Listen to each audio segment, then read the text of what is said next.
Bom dia, torcida tricolor. Meu nome é Hugo Seixas, gravando aqui mais um Tricolor no Trânsito, né?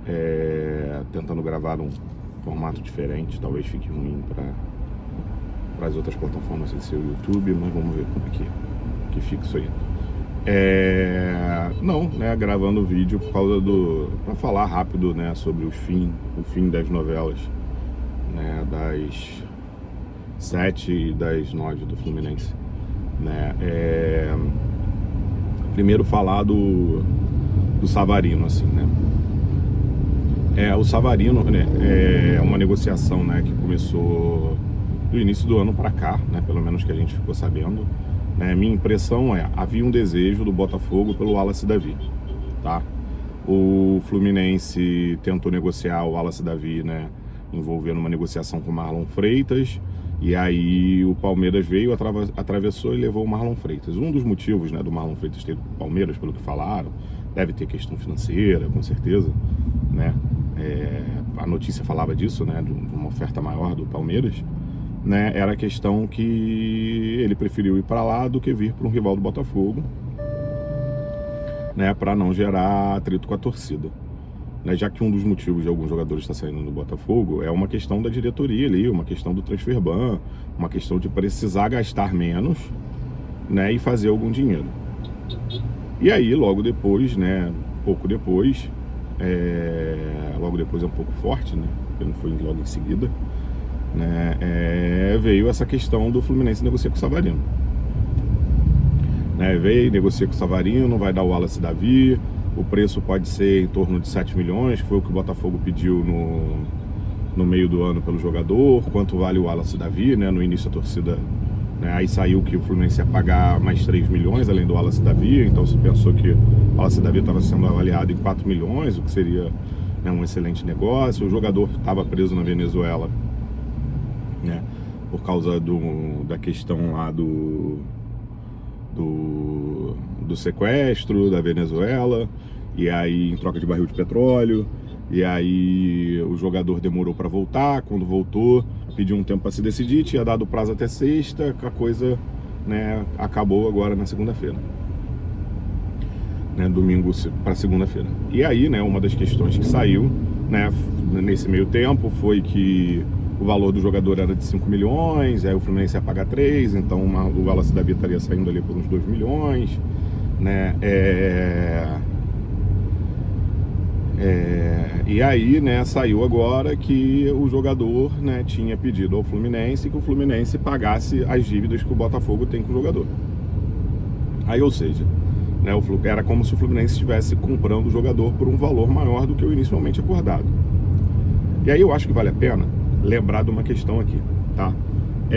O Arana, né, teoricamente estava tudo certo lá para vir pro Fluminense e tal, numa situação parecida, e do nada saiu a notícia: o Arana não vem mais porque o staff do jogador, né, quer que o Galo pague o que deve antes do jogador sair de lá, né? Nessa negociação, não sei se o staff do jogador chegou pro Fluminense e falou: vocês pagam? O Fluminense falou: não. Aí o staff do jogador foi lá pro Atlético e falou: a gente só sai se vocês pagarem. E aí, se no final das contas, né, houve um acordo entre Fluminense e Atlético, o Fluminense pagar alguma coisa, a gente não sabe, né? Mas sabe que o staff do jogador bateu o pé, que queria os recebidos, a negociação travou, alguns lugares falavam até que não ocorreria mais, e depois o Arana chegou no Fluminense, né? Então é isso, é um pouco parecido com o do Savarino, mas parece que o do Savarino, o staff do jogador foi direto no Fluminense. A gente não sabe se chegou antes na diretoria do Botafogo, e a diretoria do Botafogo falou: não tem como, não consigo te pagar agora. E aí o staff do jogador foi e tentou tirar dinheiro do Fluminense, o Fluminense foi e saiu da negociação. Ontem ainda havia uma notícia de que talvez o Fluminense fez isso, mas está ali em compasso de espera, porque acha que o Botafogo quer se livrar. Nessa negociação aí, né, eu acho que você tinha o Botafogo querendo se livrar, o Fluminense querendo o jogador, e eu entendo que queria por uma oportunidade de mercado, né? A torcida querendo muito, porque o jogador é bom, para tirar um jogador do rival, né? E o jogador que parece estar tranquilo no Botafogo, né? Tinha até a proposta de time sem ser do estado, da cidade do Rio de Janeiro, e ele disse que queria ficar no Rio de Janeiro e aí quer ficar no Botafogo, né? Assim, essa negociação foi boa só pro Savarino. porque ele fez o nome dele com a torcida do Botafogo.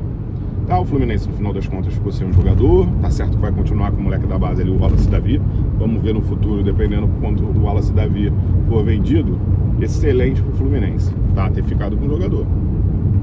E aí o Botafogo acaba ficando ali com um custo pesado, porque é um jogador caro e não ganhou dinheiro nenhum, porque precisa para, né, dar baixa, digamos assim, no transferban. Né? A outra novela é a do Hulk, né? Que aí sim, né, a gente descobre, né, que o Fluminense está negociando com o Hulk mais ou menos lá desde um pouco antes ou por volta do dia 14, que a negociação, né, a notícia que sai é que a negociação começou, né, na época dos jogos da semifinal contra o Vasco. Então a gente tem aí mais ou menos, né, praticamente um mês de negociação, né, não sei se é um mês exato, 29 dias, 31, 32, né, mais um mês de negociação em que o Fluminense iria tirar um ídolo do clube mineiro, tá? A mesma coisa que o Botafogo, né? O Atlético quer baixar o custo da folha, por isso que o Fluminense consegue tirar o Arana do Atlético, né? E o Hulk está se sentindo desprestigiado, desvalorizado lá, até por causa do São Paulo e para vir para o Fluminense. E aí, ontem, né, saiu a notícia que o Galo encerrou as negociações porque o Fluminense não aceitou uma proposta. E aí, mais uma vez, é isso. Tinha uma questão de, não pode jogar contra a gente esse ano, né, que pra mim, mais ou menos, no brasileiro a gente não precisaria usar, teoricamente, mas aí, né, numa fase aguda de Copa do Brasil, talvez a gente precisasse do Hulk. Aí é pagar, ver se vale, né, a classificação ou o título, ver se vale o valor que teria que pagar pro Atlético, né. E aí, o Atlético pede, no meio do caminho veio que pediu o Serna, o Fluminense negou, ofereceu outros jogadores, aparentemente o Atlético não aceitou, e aí o Atlético pediu o percentual de alguns jogadores da base, são jogadores que não estão no profissional, tá? E aí a base é isso, e com certeza não pediu do Zé do Coco, que tem pouca chance de virar profissional, pediu de jogadores, né, que tem uma importância. Aí vamos supor que pediu desse sub-20 da Copinha, sei lá, pediu um percentual do Isaac, né,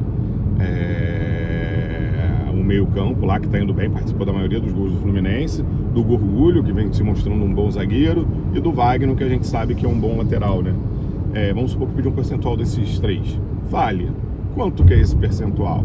10, 20, 30, 40? Porque é como se a gente estivesse pagando pelo Hulk, né? E o Hulk é um jogador que não tem valor de revenda. Tá certo que assim, se a gente parar para pensar, desses três, quantos vão virar jogador de fato? Né? Quantos vão dar algum dinheiro pro Fluminense? Não sei, né?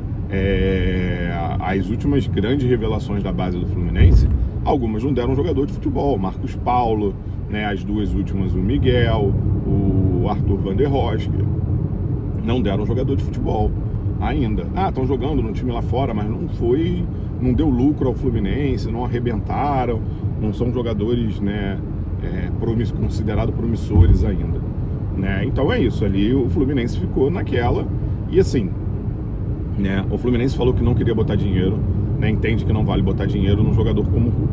Se o Atlético quisesse ali 5%, vamos supor que pedisse 5% dos 11 jogadores titulares da Copinha, ok, 10%, tá bom. Começou a aumentar essa porcentagem, já não vale muito pro Fluminense, entendeu? Porque, né, até mesmo a própria torcida, quando sai essa notícia de que o Atlético queria um percentual da base do Fluminense, dos jogadores da base, a torcida já começou a chiar, né? E essa situação do Hulk é uma situação que não foi bom para nenhum dos três, né? O Atlético precisa se livrar do jogador, o jogador quer sair de lá, né? E o Fluminense precisa do jogador. É diferente do Savarino, né? Eu entendo que o Savarino era uma oportunidade de mercado, apesar de já ter saído a notícia de que o Fluminense, o Zubeldia, quer um ponta que construa por dentro também. E aí o Savarino é entendido como esse jogador, mas ao mesmo tempo que ele é entendido como esse jogador, sai a notícia de que ele não quer jogar de ponta, que ele não gosta de jogar de ponta. Isso já seria um problema. É o que eu falei aqui, a gente tem várias opções no elenco que podem ser testados até o início do Campeonato Brasileiro, né?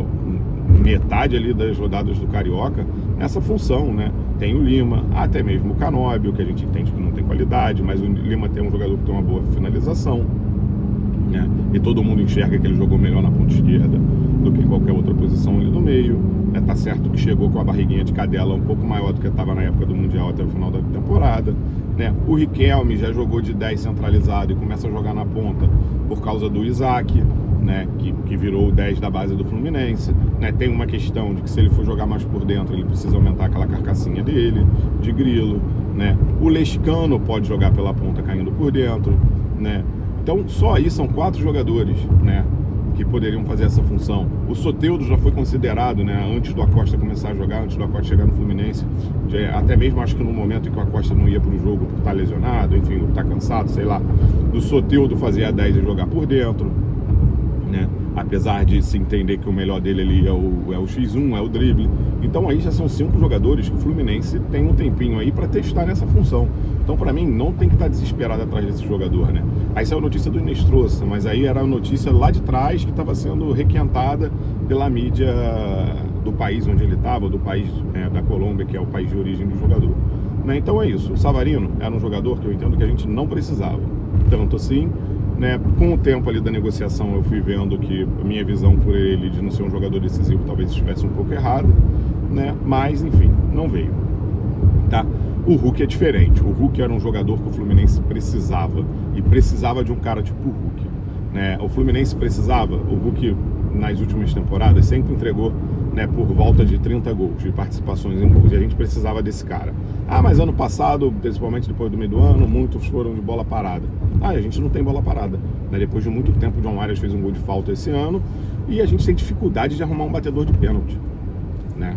O Hulk, com certeza, naquela semifinal contra o Vasco, estaria ali batendo pênalti, entendeu? E talvez ele batesse o segundo, ou ele batendo o primeiro, o Ganso bateria o segundo, e a gente estaria na frente no início das cobranças de pênalti, que poderia ter mudado a história, pois a pressão ficaria maior em cima do Vasco, né? Outra coisa, o Hulk é um jogador decisivo, né?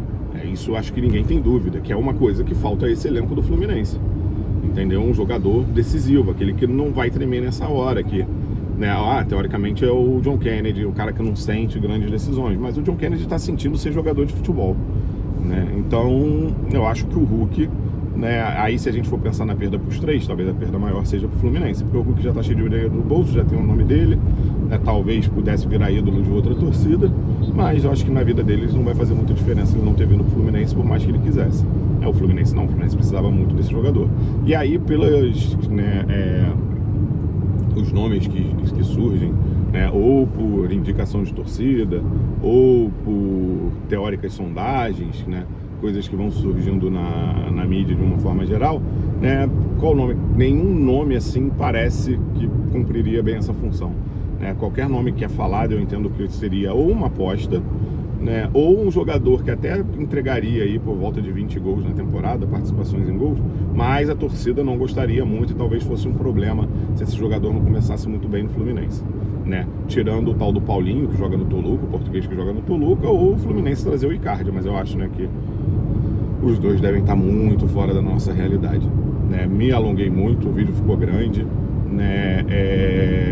Falando aqui rápido, né? Não considero a janela do Fluminense até agora ruim. A gente trouxe um lateral para ser titular, um lateral de seleção brasileira, um dos melhores laterais esquerdos dos últimos anos, né, no Brasil, né? Se machucou muito nas 2 últimas temporadas, mas eu acho que a gente melhora muito a nossa lateral esquerda. A gente pode perder um pouco em qualidade técnica, porque sai o Thiago Silva e chega o Gemes, que é um zagueiro promissor que até agora, né, só apareceu num time pequeno que é o Mirassol, sendo que a gente está perdendo qualidade técnica, mas está ganhando em vigor físico, e o que a gente viu do Gemes, ele tem um potencial, não vou dizer, né, lógico que não é para ser um Thiago Silva, mas um potencial de que né, já está com 25 anos, ele ali no auge técnico dele, né, tendo físico, talvez ele bata de frente com o Thiago Silva. E é o que eu falo, vários lances, pichotadas do Freitas, a culpa era do Thiago Silva. Então eu acredito que a nossa defesa no geral, com a chegada do Arana, com a chegada do Gemes, saída do Thiago Silva e o Freitas ficando, ainda tem o Samuel Xavier, né, a gente melhorou a nossa defesa. Se a gente melhorou a nossa defesa e ele é o único lugar que a gente contratou e perdeu jogadores, eu acredito que a nossa janela, né, ela é melhor do que todo mundo está falando. Seria excelente se vem um meia, né, com um nome que tem o Savarino, se vem um Hulk, já que a gente está desesperado precisando do camisa 9, mas não foi o que aconteceu. Beleza? Saudações tricolores e faz o L.